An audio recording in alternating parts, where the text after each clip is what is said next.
tinawag ng Malacanang si former President Rodrigo Duterte na one man fake news factory when he said that President Ferdinand R. Marcos Jr. is becoming a dictator. Ano lang po yung masasabi niyo po rito? I'm leaning towards that statement na parang factory sila ng fake news, pati yung mga data nila, pati yung mga rally nila, para talagang parang ang tawag dito, parang literally factory ng fake news. Ewan ko, parang ano bang tawag mo doon sa father faker, father ng mga fake news, ganun, mother faker. Hindi ko alam kung paano tatawag natin sa kanila.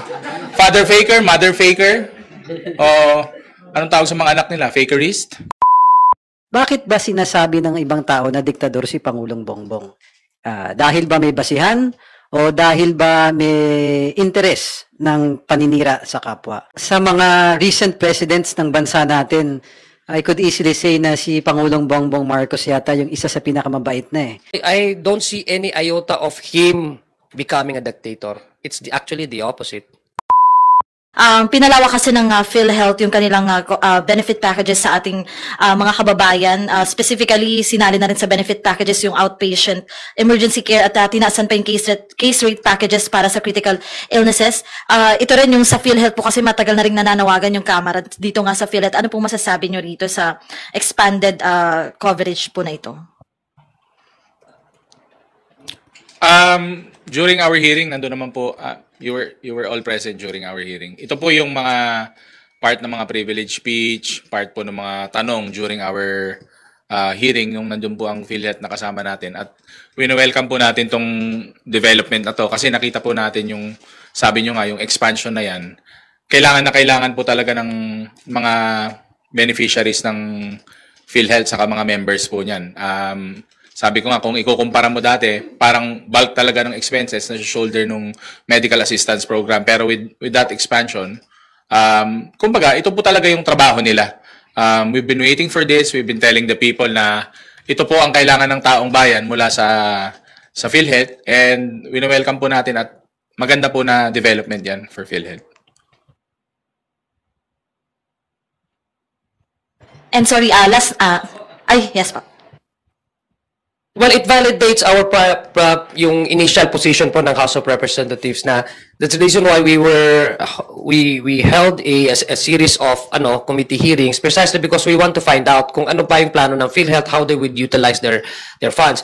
Natatandaan mo nung una, binatikos tayo dito dahil sinasabi tinatanggalan daw ng assistance, medical assistance, kung ano man yung binibigay ng PhilHealth sa ating mga kababayan. This only proves what we are saying all along na may pondo ang PhilHealth and they kailangan lang talaga nilang i-maximize kung ano yung po pwedeng ma-reach at ma-improve yung kanilang programa. And right now, nakita natin under this new CEO President ng PhilHealth, kaya naman pala mag-expand. At tama pala yung sinasabi ng Kongreso na kailangan nilang gastusin yung kanilang pera dahil sobrang laki and they just have to put that in the right perspective in right programs. So it validates our position that PhilHealth has the money and they need to expand more, they need to navigate more on how they would provide healthcare services to the people, especially to the direct contributors. Opo, and last na po, tinawag ng Malacanang si former President Rodrigo Duterte na one man fake news factory when he said that President Ferdinand R. Marcos Jr. is becoming a dictator. Ano lang po yung masasabi niyo po rito?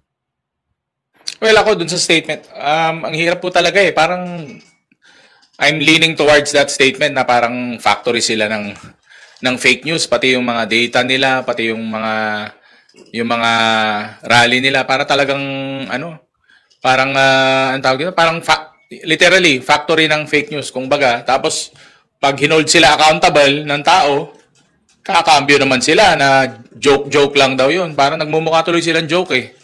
So ewan ko, parang ano bang tawag mo doon sa hari na father faker?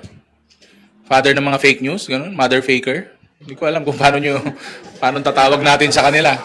Father faker, mother faker, o anong tawag sa mga anak nila? Fakerist? Ganun? Oh, para mga ganun yung dating nila, para mga super villains. Ewan ko ba? Ano nakukuha nila sa pag-imbento ng fake news saka paninira sa lalong-lalo na sa House of Representatives. Parang Ngayon kasi nakikita nyo, napaka-aktibo ng administrasyon, katuwang ang House of Representatives. Ang dami nating naibababang tulong sa tao, ang dami nating solusyon na nagagawa. Yung mga problema natin na nandyan, ang target natin, mahanapan ng solusyon. Pero bawat galaw sa bawat pagtulong sa taong bayan, pagbigay ng positive na response sa katulong, gagawa na naman nila ng fake news, saka mag-iimbento na naman sila ng hindi totoo na mga sitwasyon. So, ewan ko ba, parang faker, hater, parang ganun yung mga dating nila. Mga ang tawag doon? Bad vibes. Di ba? Ako, wala akong nakikitang indikasyon o karakteristik ang Pangulong Ferdinand Bongbong Marcos na masasabi kong leaning towards or leading towards dictatorship. Diktador ba yung minumura ka? Ang tatay mo sinasabi kung ano-ano tatanggalin, i-exhume, tapos itatapon sa West Philippine Sea. Itathreaten ang buhay mo, itathreaten ang wife mo, itathreaten ang Speaker of the House, ang nagkapinsan mo. Tapos every time nagkakaroon sila ng rally, ang pinakapunto nila is sirain yung isang pagkatao. Hindi lang yung polisiya, pero yung pagkatao ng isang individual tulad ni President Bongbong Marcos. Tapos wala siyang ginagawa directly. He has all the power at his disposal and yet he is doing nothing. In fact, ang mga response niya is so diplomatic. Characteristic ba yun ng isang diktador? I don't think so. Pangalawa, itong ginagawa ng administrasyong ito, he respects the separation of powers. He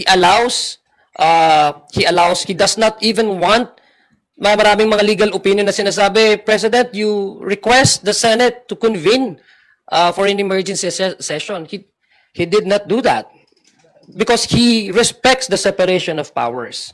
He allows all the agencies to work according to its mandates. That's not an indication, or that's not even an attribute of a dictator. Di ba? Wala naman ho sa administrasyon niya na may nakaupong citizen na Chief Justice na nakuwaranto o kinasuhan. Wala ko sa administrasyon niya na may sitting senador na kinasuhan at pinakulong. So there's no indication to me. Mag-midterm na po ang kanyang administrasyon. Wala pong indikasyon na nagsasabing, hindi nga ho siya vindictive eh. In fact, hindi ho siya vindictive. Kung sa ibang leader po yon, mumurahin ka, tapos kung ano-ano ipagsasabihin sa yumao mong tatay. I mean, it's a human nature to really retaliate and get even. Wala ko siyang ginawa. Wala ko siyang sinabi na in a way na insultuhin niya yung nagsasabi or yung nagte-threaten sa kanya. Wala. So, it's far from it. So, I don't see any iota of him becoming a dictator. It's actually the opposite. Just to a quick add-on po na, sa mga recent presidents ng bansa natin, I could easily say na si Pangulong Bongbong Marcos yata yung isa sa pinakamabait na eh. It's very far from being a dictator. With all due respect to the people who are saying na dictator si President Bongbong, nakakalungkot kasi na, tayong mga Pilipino, we are attacking yung kapwa Pilipino natin. For what? Let's stop for a minute and think about it. Bakit ba sinasabi ng ibang tao na diktador si Pangulong Bongbong? Dahil ba may basihan o dahil ba may interes ng paninira sa kapwa?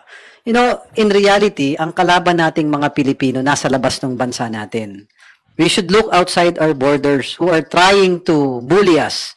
Yung mga ibang bansa na nagsasamantala sa atin, and people and Filipinos who help, who support these other countries bullying us, yun yung dapat nating may masasabi tayo sa kanila. But President Bongbong Marcos has done nothing but help the Filipino people and help the interest of our country.